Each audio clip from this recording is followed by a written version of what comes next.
Hello po ma'am and hello everyone. I am Wendell Milka and I am 18 years old at nakatira po dito po sa Cotabato City, and this is everything you might know about me.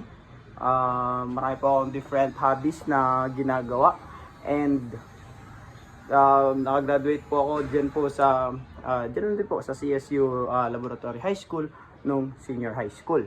Graduate po ako ng STEM, which is hindi ko alam paano nangyari yun, pero yun po. At my favorite things to do po, maliban po sa matulog buong maghapon, yun po, mga computer games. Mahilig po ako maglaro ng computer. That's why isa rin po sa reason na pinili ko po tong course na IT.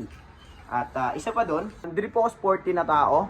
Pero I play maraming sports nung elementary ako, pero nung nag-high school na and college, medyo kinapos na yung time, kaya wala nang time sa mga ganung bagay.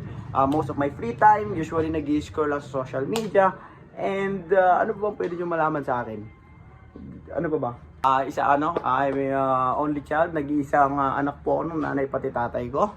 Ano pa pwede malaman? Favorite color ko, red.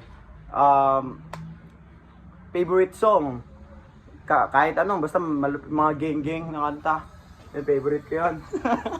Kaya ako po pinili itong course na to kasi it interests me, lalo na po sa mga codings and stuff, kasi parang yung challenge po ng pag-coding, parang ano po sa akin, yung parang na-excite po ako, yun po sa mga reason kung ba't pinili ko po yung BS IT. Wala po, nung grade 12 kami, tinanong kami kung ano yung first choice at second choice. Usually may mga first choice, second choice sila. Ako po talaga, hindi naman sa pangarap, pero isa sa mga first choice ko po talaga itong IT, kaya pinili ko po itong subject na to. Also, ano po bang mga ina-expect ko po sa inyo, ma'am, as a teacher? Wala naman po, I don't expect much naman po. Ina-expect ko lang po is makapasok po kayo na more frequently and makamit po tayo na more frequently din po.